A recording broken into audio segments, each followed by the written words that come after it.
Hey, and welcome to a video. This is a little bit different than what I normally do. I do have a few guides out there, but not too many, and they're usually pretty short. I usually just enjoy doing the gameplay, but I am going to make this guide. Hopefully it is of some use. It is a guide to the infinite combos. That's right, infinite combos. There are quite a lot of these in Monster Train.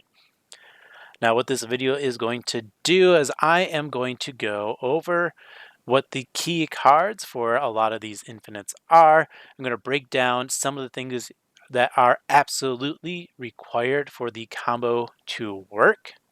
I'm going to cover some of the cards or artifacts that maybe not fully required, but you really want in your deck as well because they make the combo easier, or they're a rotating piece that can be substituted out for other pieces to make the combo actually function.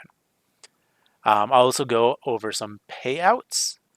Payouts are a very important part of infinite combos. If you're just cycling your deck and you get nothing happening, or you're only doing 2 damage more every single time you cycle your infinite, you're going to have a pretty miserable time. I'm just going to tell you that. So you want to make sure you have good payouts that actually get you to ending the game quickly, so you're not spending 2 hours doing your infinite. Unless you enjoy that type of thing, that's perfectly fine.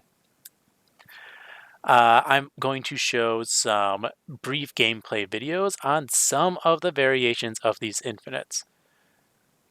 Now, I'm not going to do it for all of them because, as I said, there's a good number of infinites, and there's a lot of variations on them depending on your clan mixes and what you're offered. There's a lot of ways to make these combos work. And there's even going to be some I'm not going to cover or fully explore in this video, just to keep it a little bit shorter, but you are welcome to explore them yourself. Try to piece things together after watching this, see if this helps you, and hopefully it does. And then at the very end, I'm going to go over a couple of key things for actually helping you assemble these combos, or at least some key bullet pointers, pieces of advice that I have for you. All right, let's get started with our guide. So the first infinite combo, of course, is the Awoken's Rail Spike combo. This is kind of the first one everyone gets introduced to, and probably the first one people discover. What it requires 2 Awoken's Rail Spikes. Now, I'm going to break down some of the information. Of course, required, you definitely, for the one I'm going to explore first, you're going to need remove consume on these Awoken Rail Spikes. That way you can keep drawing them over and over again. Now, there are different things you can also want, right? So you want some way of cost reducing this X spell, so you're drawing multiple cards. So it could be the normal Ember reduction, it could be a value stone from a Divine Temple, it could be the first Hell Pact artifact, which gives X spells plus 3 cost. And additionally, some things that can help is Ember generation, so like Perils of Production, especially with Spell Chain. If you have Melting Remnant, Tombs with Endless, and a kill spell that you can redraw to gain Ember.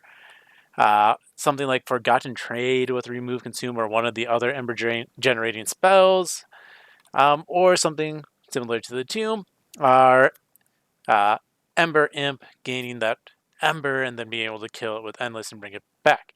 So what you need is you need 2 Awoken's Rail Spikes, you need a Remove Consume, and you want some way to either have cost reduction to draw more cards with the Awoken's Rail Spike, or some recurring Ember generation to make this combo actually go infinite. Now, for these combos, you do want to make sure not only do you have a way to go infinite, you want payouts. And for this one, you can literally use anything as a payout as long as you get it to cost 0. Now, some good ones would, of course, be high damage spells. So if you have cost reduced Crypt Builders or Infernos with a lot of damage, or Proclamation because it has attuned. With Extreme Stone, big damage spells. Hollowed Halls is another great one that actually works really well if you're using like Encased Ember or the Pirate Chomper. Well, mostly I guess that would be the Encased Ember since it's in clan. So you can bring that tomb back with this kill spell to get the Ember. That also scales your floor for damage.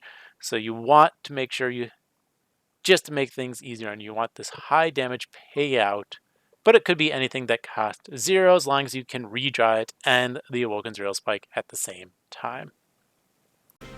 The Awoken's Rail Spike combo, so just to show this off, what you want when you actually do this infinite is you want a deck. It can be initially larger than 11 cards, but once you get your deck thinned out, you can have at a max 11 cards left over.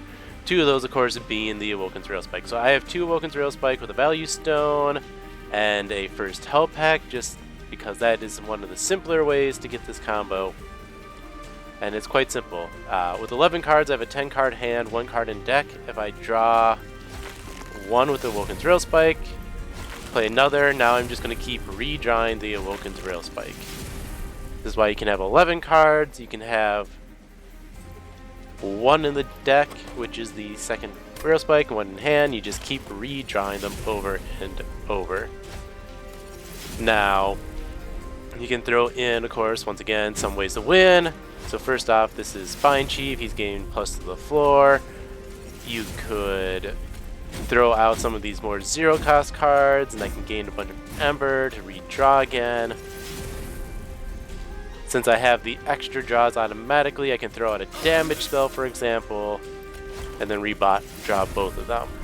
So there's some payout in there, but what you want at the end is you want 2 Awoken Rail Spikes, and with Remove Consume, some way that they are cost reduced. In this case, First Help Pack's probably the quickest way, so that you can keep redrawing them. So you want at least a +1 to that X when you have 0 Ember. Yeah, so that's the Awoken's Rail Spike Infinite. The next infinite to discuss is using the Rare Draw Unit Offering Monument from Stygian. So whenever you cast a spell, you draw a card. There's a few different variations for this unit that can lead to infinite. The first 2 we're going to look at is using, one of them uses Offering Monument with Endless. You do need 2 of the Offering Monuments. You also need Founding Seal for the double incant triggers, and you need Forever Flame so that the units cost 0, or some other way to make the unit cost 0. The second one is the Reform Offering Monument. Once again, you need 2 Offering Monuments with Endless. You need 2 Offering Monuments, and you also need at least 2 ways to reform that Offering Monument that cost 0 in your deck. Now, these have a wide variety of payouts. So, for example, if you're doing Reform, you have payouts in any of the Reform spells, because, right, you are getting +5 attack each time you Reform it, even though it comes back with 1 health. If you use Hallowed Halls, you're also getting that whole entire floor of health reformed as well for more damage. You have the Melting Remnant artifacts that can give you plus attack, a little bit of damage, some gold if you want money in your payout. You have anything that scales off of death triggers, either spells or harvest. You, of course, have infusions. So you could put in, attuned explosives for damage. You could use Bounty Stalker for even additional attack scaling. Those all work great. They're all Melting Remnant-based payouts. Now, of course, you can also do the incant triggers for payouts. Soul Guard's a really good one. So is Multi-Strike. So our Eel Gorgon's super strong. You could theoretically use Token of a Traitor as a payout. I will just say that is a very, very slow and random payout. Probably not the one you want to go for. Now, if you have instead in a different clan beside Melting Remnant, because you're doing the Endless one with Founding Seal and Forever Flame, you can use a lot of other things. You can use a 0 cost damage spell as your payout, which is great because that can really speed things up. You could use Reap triggers. So if you have Serrated Mandibles or Spine Chief, or your zero cost is Fracture, Reap really scales fast as a payout. And if I do an infinite, that's actually probably my favorite payouts just because how quickly it does scale to a kill. And you can also do summon triggers. So if you infuse this monument with an imp, that's a great way to get a summon trigger that then, of course, leads to getting kills. This first variation of the Offering Monument combo is the reform version. Couple of things about this. You want 2 Offering Monuments, so I'm going to have one out right here. I have one in my consume pile. Doesn't really matter. But this one, you don't necessarily need the smallest deck size. What you do need, though, is everything in your deck that's remaining. It has to be zero cost reforms. So this one's probably the best with Melting Remnant, Exiled Melting Remnant, where you get the primitive molds. I'm just going to keep casting these, right? So if I keep casting these, eventually that dies, and now it's just kind of reform them. And I can do this infinitely, right? I reform, I play the one I reform again, and I keep playing it. Now, there's some pros and cons to this. One, it is a fairly simple combo to assemble, especially, as I said, if you're Exiled Melting Remnant. So that makes it nice and easy. A con, though, is, this combo is kind of slow animation-wise, right? Each time you do it, you have to wait for the Offering Monument to reform. That's a pretty slow animation, but it is still usable. I'm just going to click End because I got the kill, and yeah, that is the first version of this Offering Monument type combos. Okay, so this next one for our Offering Monument is the Founding Seal plus Forever Flame when you have 2 endless Offering Monuments. So besides the duped Endless Offering Monument, you need some zero cost spells. I still just have zero cost primitive molds. It doesn't really matter. And here's my payout, Glacial Seal. So when I drop the first Offering Monument and I play the zero cost card, even though it has 1 health, it's still going to trigger twice off this Founding Seal, and I draw 2 cards. Right? And so there's my second Offering Monument now on top. I do it again, I draw 2. And I can keep doing this. I draw the Offering Monument currently in my deck that keeps going on top because of Endless. And then I keep drawing a zero cost spell and keep doing this. Now, the nice thing about this one, once again, this is a deck size independent combo as long as all remaining spells in your deck cost 0. So this actually works really well if you have like Tethys and your goal is to, and you have a bunch of damage spells and you have Conduit Tethys, right? Because then your Conduit Tethys will make all the spells cheaper. So then you're really just trying to dupe this Offering Monument, find some sort of payout, and then you can get the win. But yeah, that's this one, Offering Monument, 2 of them with Endless, Founding Seal, Forever Flame, so they're free, and then the rest of your deck just being zero cost cards will give you an infinite combo as well.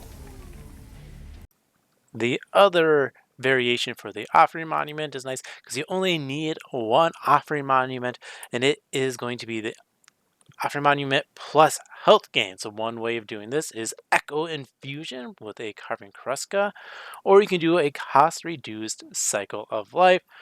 This has a big pro that you only need the 1 Offering Monument. You don't need to dupe it, which makes life simpler and planning for it easier. Now the payouts are very similar, right? If you are in our main clan, Stygian, you have all your Incant payouts, Eelgorgon probably being the top, followed by Soulguard. If you are Wurmkin, of course, you have all your Reap payouts, which are super strong, or Inspire, because we are going to need that Carving Kruska, so we don't run out of Echoes, though, of course, you could always use the Echoes that don't disappear, the permanent ones. If you are in Awoken, you have things like spike payouts. You do have the Incant Wildentin or Bramble Ash, which are all also payouts that you can use in here. Now, these spells do give 10 health, so only every other spell needs to be the plus health spell. You can then, of course, use a 0-cost damage spell as your other spell for the draw to get a payout as well as continuing this infinite. So this is the gaining health version of the Offering Monument Infinite combo. For this, you only need one Offering Monument, and honestly, you really only need, well, you do need a small deck size. That is the big con here, but you need something that adds health, like Echo Infusion, and then some other 0-cost card, right? So if I cast an Echo Infusion, then I draw a card. He's plus 10 health, so he lost 5 to that. I can cast another 0-cost spell. Then I can cast Echo Infusion, 0-cost spell, Echo Infusion, 0-cost spell, and I keep repeating this for the win. Fractures are great for this. Anything that adds more Reap are really good ways to have it pay out from here. And yeah, that's the, I believe, last Offering a Monument Infinite combo I was going to show. This is the Deep Offering. So Deep Offering, honestly, one of my favorite spells in the game, a lot better than many people give it credit for. But for this combo, you do need 2 Deep Offerings. We are going to do the one that requires our Remove Consume, our Eternal Stone. Now, what you do want with this is typically either some ways to make it cost 0, right? If you do put in that Eternal Stone, it will cost 3. So that means a Light Stone casing plus cost reduction, 2 cost reductions, a Value Stone, and an Ember Stone to make it 0 cost works.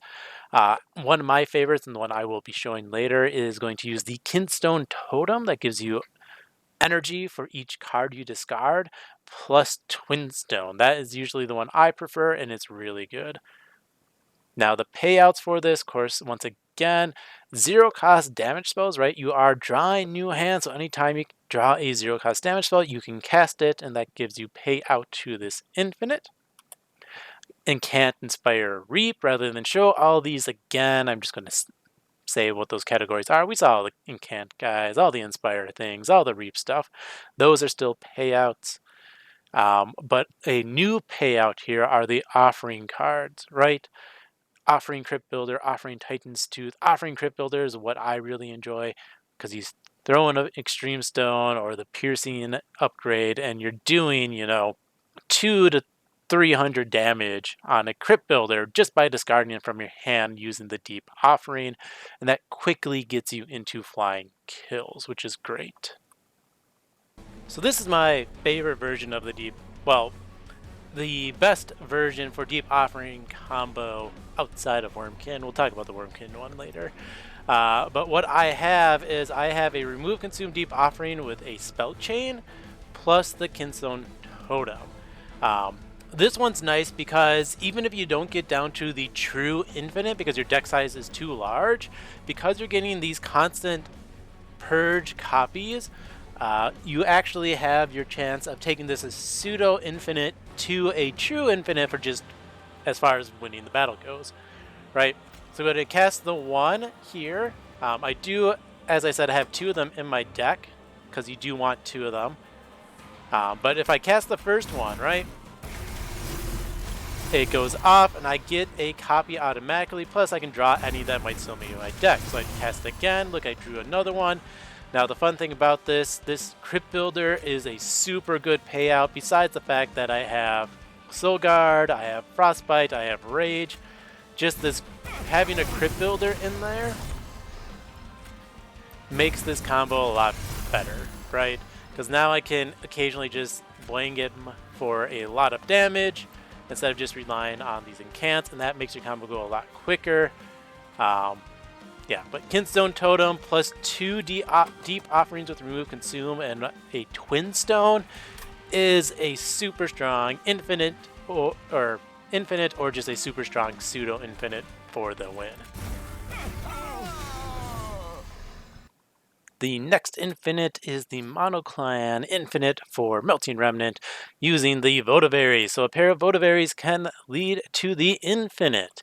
Now what you do need for this is the Waxer Snuffer, that artifact that gets 2 extinguish triggers per extinguish.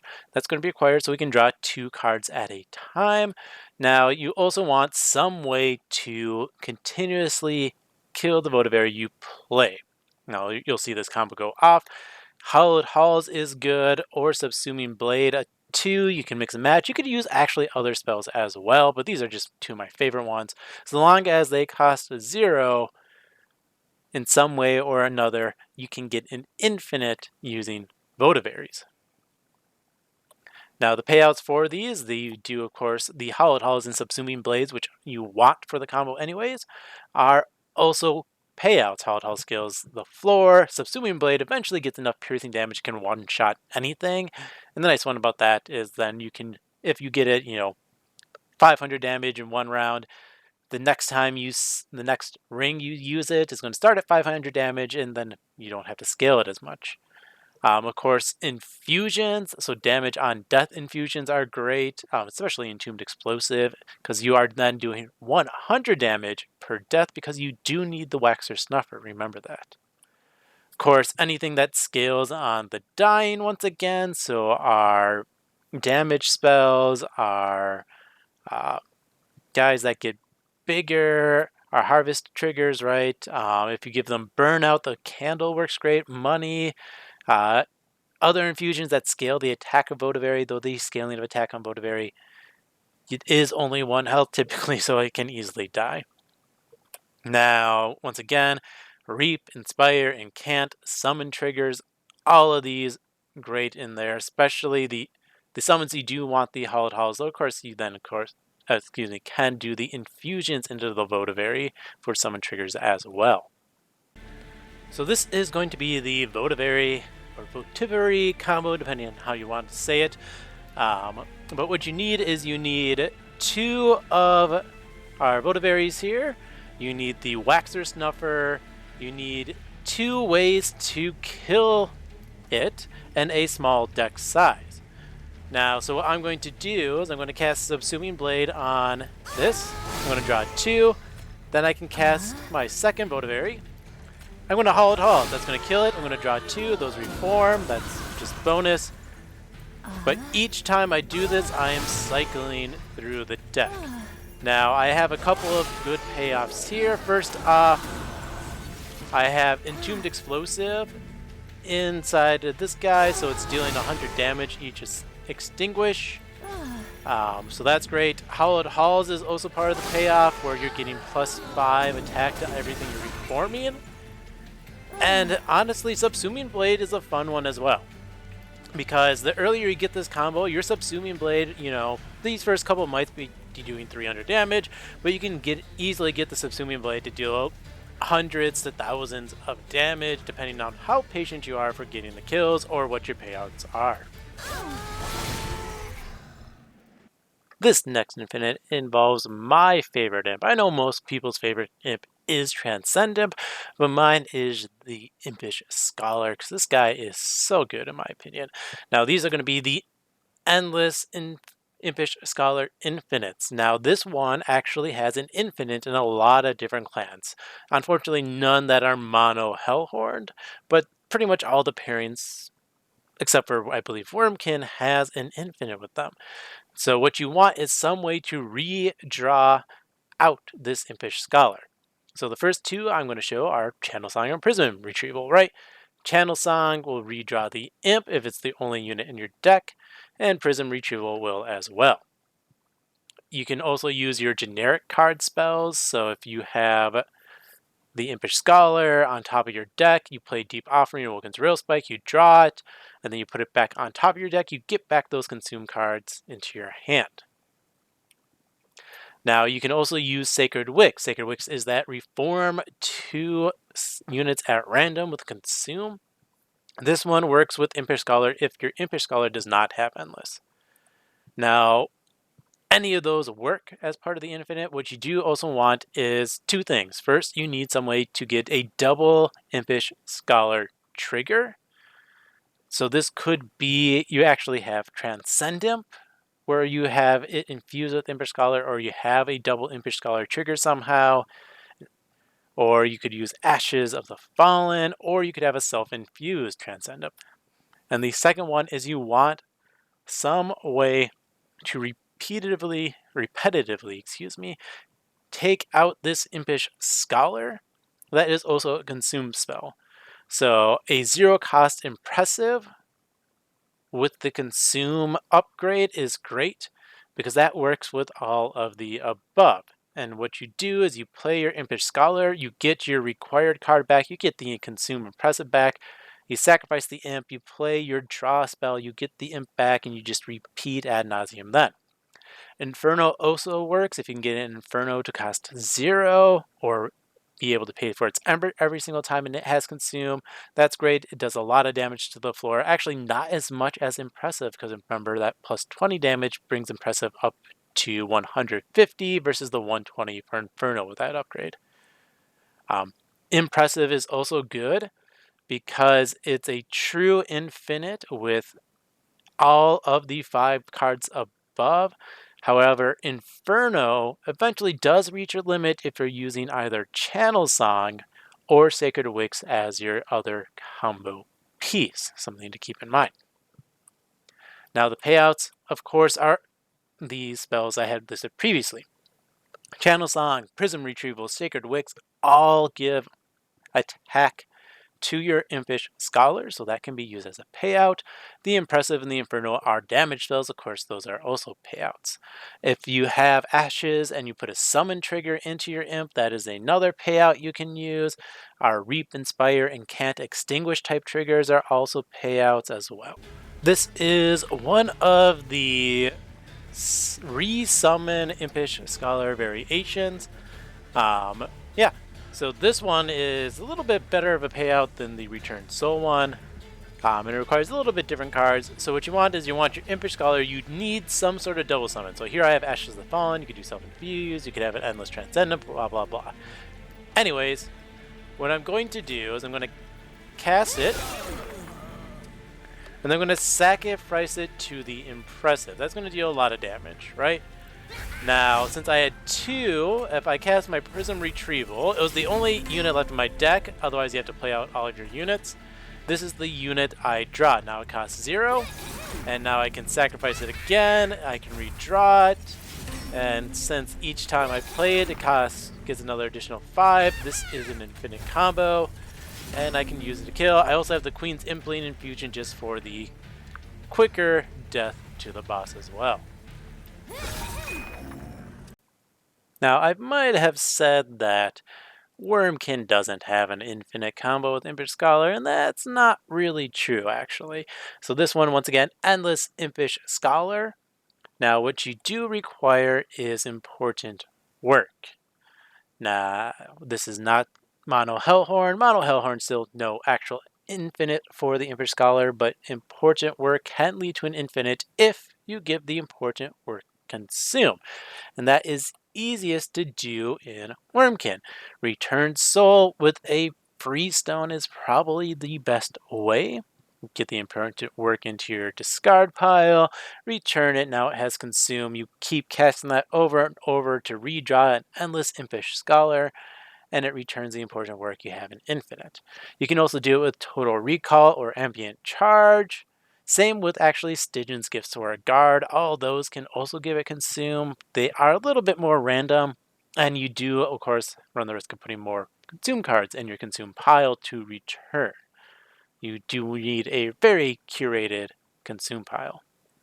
Now, the last version of this specific one is also if you have the Battlefield Armageddon event, where you choose between the Shield Sword or Skull, and you keep it and you get the Hope for Peace artifact. Then if you put the Purge Stone in a spell, it turns it into a consume in a -1 cost. So you can put that into important work, and now you have it consumed naturally.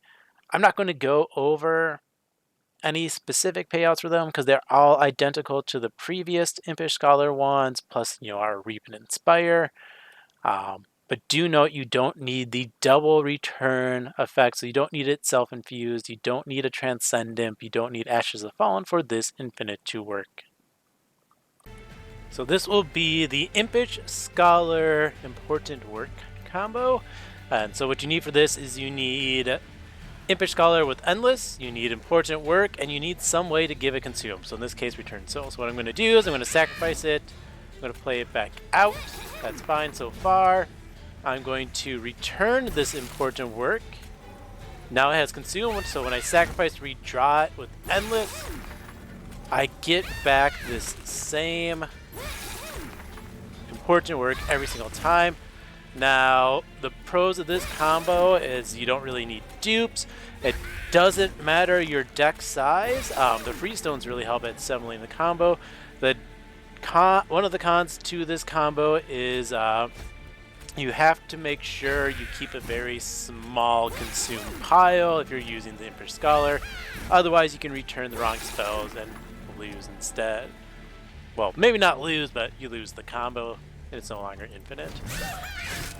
This is the Wurmkin Mono Clan one, which is Ambient Charge. So 2 Ambient Charges are required for this combo. I wanted to use that one as a card to splash up because it's not as used as often. But the other thing you do need for this is 2 Wurmkin Etchings with cost reduction. Now this will lead to an infinite, and once again I'll show that in a bit, but you also need a few other things. First, you will notice this is an extract spell, so you want some way to make sure you're continuously making those charged echoes. Now you can do this by putting out bounding echoes, right? Bounding echoes will make these infused. That'll make your life easier if they aren't already infused. Eternal Kinstone is great because that gives you the permanent infused echoes, so you don't actually lose them when you extract. Same with Encased Divinity, that artifact. Bog Slime and Carving Karuska also help with the cost of the extract, and Carving Karuska actually also gives you Embers. You only need a -1 on the Wurmkin Etchings or something else. Now the payout for this, you have a few things. You have your Etch triggers, right? That's a trigger we haven't used in the previous ones because we've been doing remove consume spells. But since these are all consume cards, Etch triggers are an option for a payout. Now, of these 3 up here, the Bob Wormling with the +10 is probably the best. However, what I really like is Trader's Quill. That gives you just 30 damage each time you consume a spell. It's probably the best Etch payout. Now, you do have, of course, once again, your Reap, your Inspire, your Incant payouts as well for this Infinite. Oh, right, and the last thing, you are drawing 3 here, right? So when you do this Infinite, you'll draw an Ambient Charge and a Wurmkin Etchings. That does mean you can draw a 3rd spell as well. And if that 3rd spell is a 0-cost damage spell with Consume or a Reap spell that's 0 cost, that is additional payout you can use. This is the Ambient Charge combo. This one gets a specific shout out because it is a Wurmkin Etchings combos, which there are other of, but this is first off a mono clan combo, which is great. It's only dependent on Wurmkin. The other thing is nice that it doesn't depend on your deck size. It just depends on curating your consume pile. So the way this works is I have made it so I have 1 Wurmkin Etchings in my consume pile. I have 2 Ambient Charges. Now, the goal is we have to be able to infinitely be able to play out these Ambient Charges. As such, I luckily have infused Ambient Charges. You can use Bounding Echoes to infuse them. You can pick them, draft them, infuse. Same with the Wurmkin Etchings, I could do that. I also have a Carving Karuska because that can refund, and I have a Bog Slime. So I have some way that I'm continuously at least maintaining 3 of my charged echoes for this combo to work. Now, the combo itself is quite nice. I'm going to have 1 of those Wurmkin Etchings in my discard pile. I'm going to cast a 2nd Ambient Charge just to get 1 of each in my consume. And then I cast the Wurmkin Etchings, and then I can redraw them. And now I have it such that I'm actually gaining charged echoes, which is great because that's going to be my payoff with my Spine Chief. But I can keep repeating this: Wurmkin Etchings, Ambient Charge, Wurmkin Etchings, Ambient Charge, and I'm going to start getting my combo to go infinite. Now you can of course do other things. If you are in this, you can cast one more consume, right? Since this does draw 3. So for example, all my spells that you're drawing now have consume because of Ambient Charge. So I can cast, let's say, this Ancient Resonance with consume. Now I can return 3, draw 3, I redraw that 3rd consume spell. So that is the Ambient Charge combo. Once again, this one's really nice because it's mono clan. You can always find it in Wurmkin. And it does not depend on your deck size.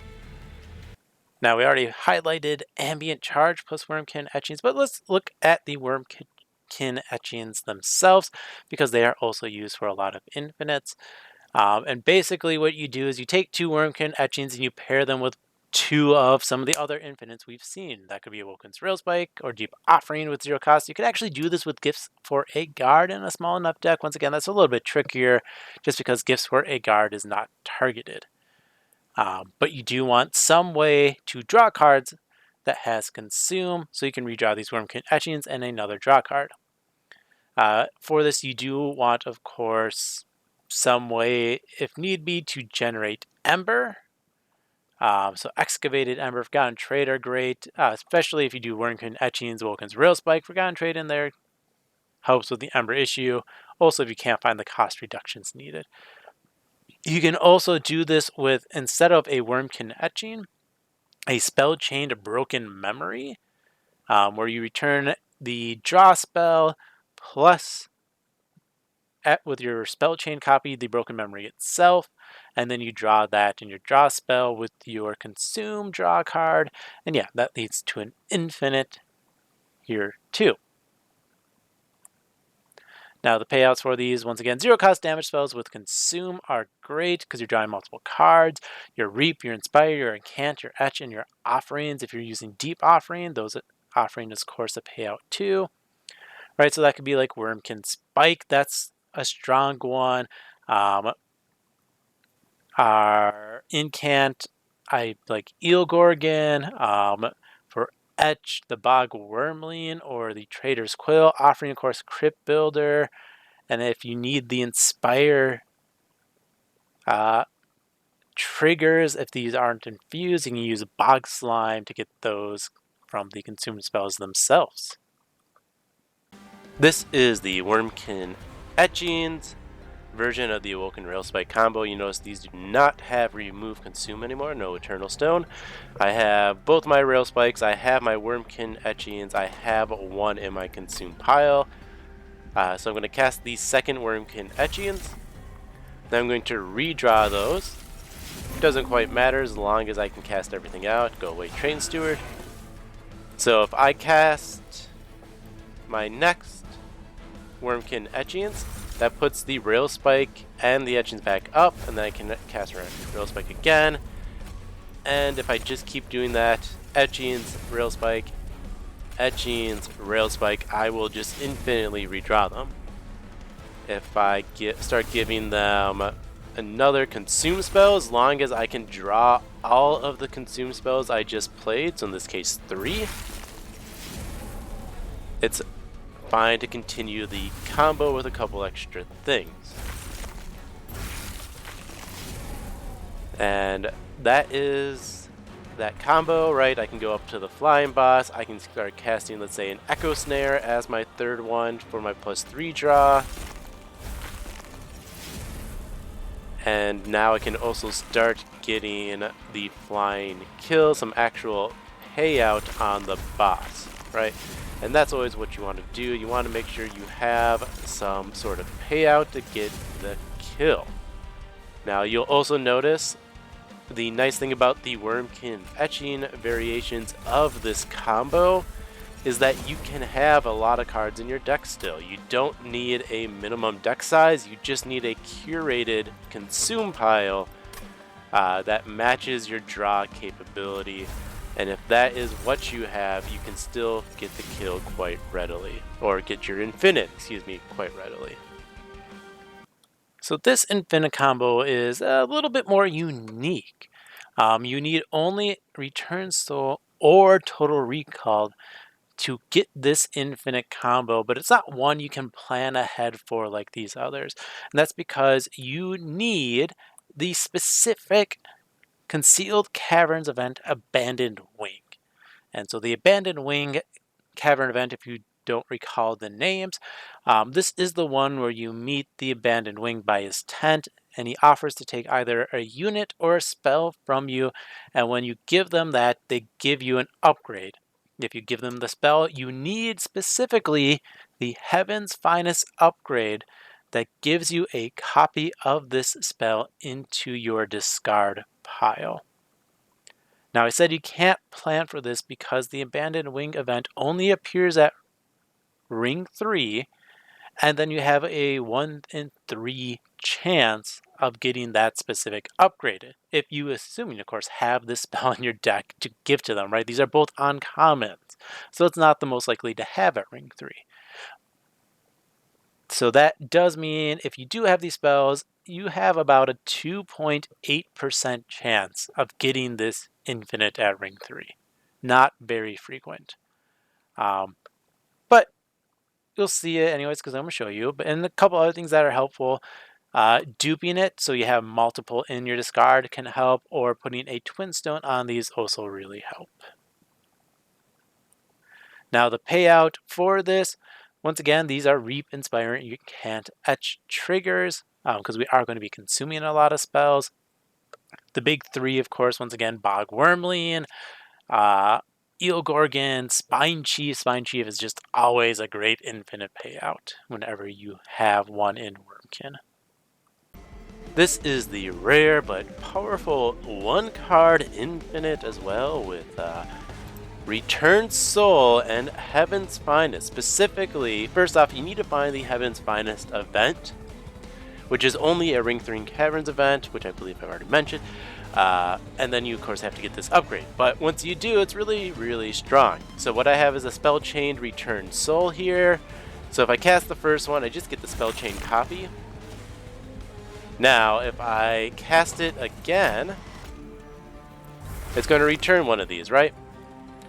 And I get a copy in my discard. So I can just keep casting these over and over, keep getting the copies from my discard back each and every time. And it's just going to keep getting more and more of these. It's an infinite because each time I cast it, I get a copy and I return one of the copies into my hand. And look at that. It's an infinite. I have my payout with my Spine Chief and some extra Reap. And yeah, that's it. This one is one you can't actually plan for, though. At least not easily. You can always try to pick up a Return Soul before Ring 3 and wish for it. But yeah, this one has no actual planning. It's just one you stumble into on occasion. Oh yeah, the last nice thing, of course, this one also not deck size dependent, which is always great for infinites. And the last infinite I'm going to cover is the Excavated Ember one.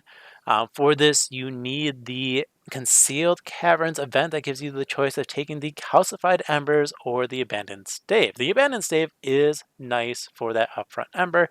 If you watch any of my videos, though, you notice I tend to take the Excavated Ember one, because it can lead to an infinite. Now, what you do need for this is you need the Eternal Stone on the Excavated Ember so that it does not consume. And then what you want is either something like a Twin Stone in it.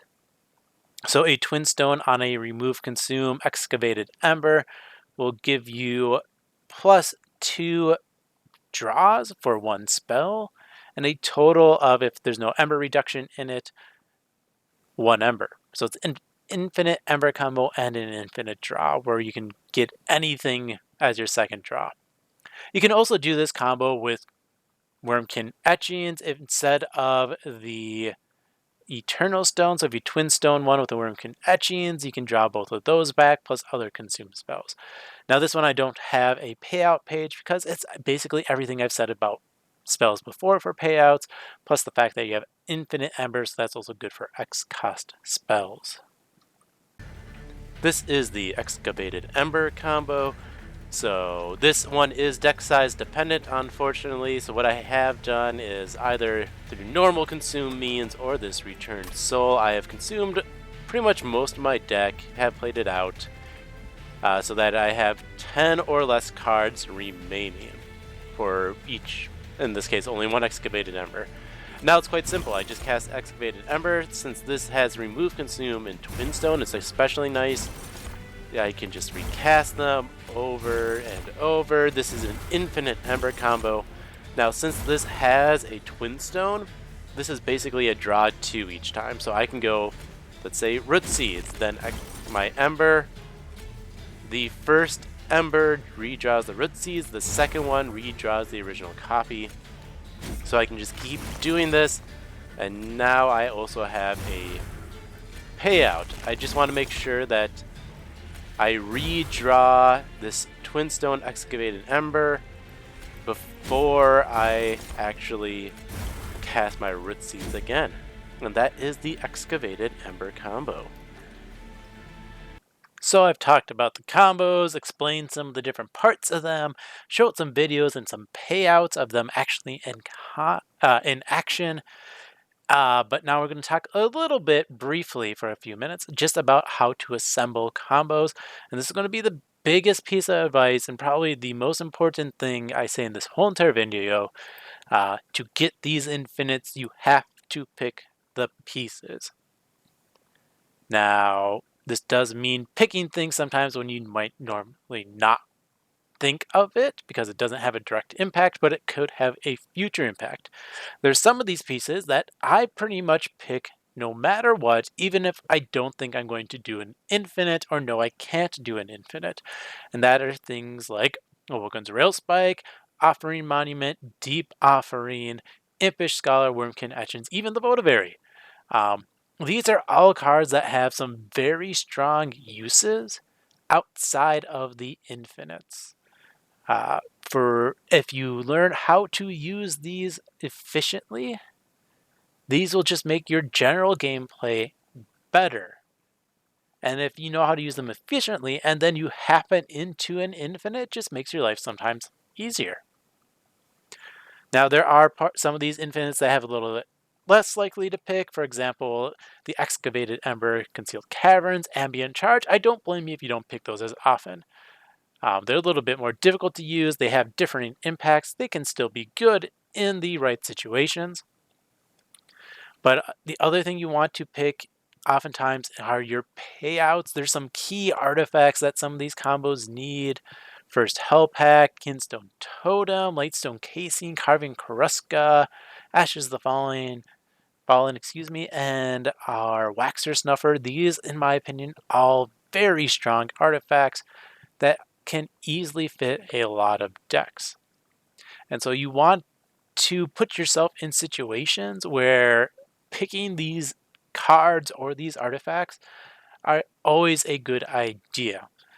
Now, this obviously also depends on where you are in the map. For example, you see rares most likely at Ring 3 and Ring 6. That's where your guaranteed rares are. But if you see like a Kinstone Totem, Ring 1, that's going to be a gamble to take it. Now, depending on how you build your decks, the pieces you use, the clan pairings, sometimes it's less of a gamble. If I'm exiled Stygian and I like to lean into the discard stuff, then Kinstone Totem's usually better. But if it's not your style, then you don't, right? But knowing how to or when to pick up these cards, how to use them outside of infinites is a great strategy because it's going to get you used to picking these when you normally might not think of it, and that's going to lead to being able to actually do the infinites and assembling the pieces you need. There is another important part about assembling the infinites, and that is plan out your pathing. Now, I'm not going to go a full guide into planning pathing. Gabriel has a great guide on this. I'm going to link that guide in my video description, so please check that out. But you want to plan out your pathing. Some of the most important parts to plan out are here. Unstable vortex, the hell vents, even concealed caverns. Now I'm going to talk about these, right? So the unstable vortex, right? Thinning your deck. Most of these infinites, not all of them, but a good chunk of them, require a small deck size. So being able to maximize your removals is important. This is one of the reasons, even before I got into the 200 shard meta, I removed starting spells more frequently than Train Stewards. Train Stewards oftentimes are basically gone after you play them once, which means they don't impact your final deck size if you're trying to go for an infinite. So I typically like to remove the starter spells early just to thin out the number of spells, and pathing into these is going to be very good for you. A lot of these infinites require dupes. So you want to make sure you know where your hell vents are. You're always guaranteed that the last ring hell vent. So you want to make sure you know where the side of the map that is on to make your combos easier. Also, if you go into ring 6 or 7 and you have one of the two pieces, right, it might be good if you think you could get the infinite, you might dupe it early, so you have to, and then you can just, if you find the last piece, dupe it later. So knowing where those dupes are, planning how and what you need to be able to copy and when your last chance is to make the infinite is important. Concealed caverns, you might think this is a bit of a weird one on here, but concealed caverns are nice because they have several events that can get you rare cards from other clans. So you can do infinites and off-clan combos because there's the Rail Spike event where you can get Awoken's Rail Spike. There's the Rare Draft event where you can get random rares from other clans. You can get Wurmkin Etchings from these or Broken Memories. So those concealed caverns can also be useful as well. Of course, you have your merchants. Now, one thing, this is probably actually the order I would rank the importance of the merchants. Magic, then artifacts, then steel if you're doing infinites. And the reason for this is Merchant of Magic. Most of these infinites I showed you don't require unit upgrades, right? Impish Scholar, only one throughout the whole entire thing that needs the endless upgrade from our merchant. All the other infinites, if they need upgrades, they are spell upgrades. Those are your Ember reductions, your Eternal Stones, the putting Consume on cards to either remove them from your deck or help the combo. Those are all Merchant of Magics, and they're usually my highest priority in general gameplay anyways.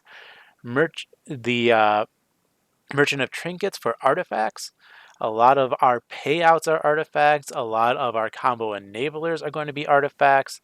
So having the money for that is also important. And then Merchant Steel, because occasionally you might need the Endless.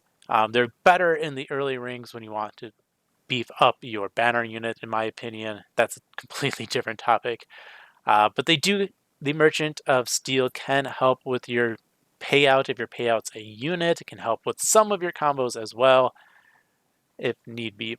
Now, and one last thing I will say, as far as the money aspect, the gold aspect of these merchants go, is I tend, especially if I think I'm going to have an infinite, I try to save as much money as possible into that last ring, only buying key things I might need, and then using and blowing all my gold on purging cards that get in the way. This does require you to do a little bit of math sometimes, kind of count out how many cards you can purge, if that can get you an infinite, or if it's just going to weaken your deck if you try to purge too many things. So yeah, pathing, very important, especially with those removing cards as well as duping cards. And with this information now all gathered, I think you have a little bit better chance of getting the infinites for yourself. So Thank you for watching.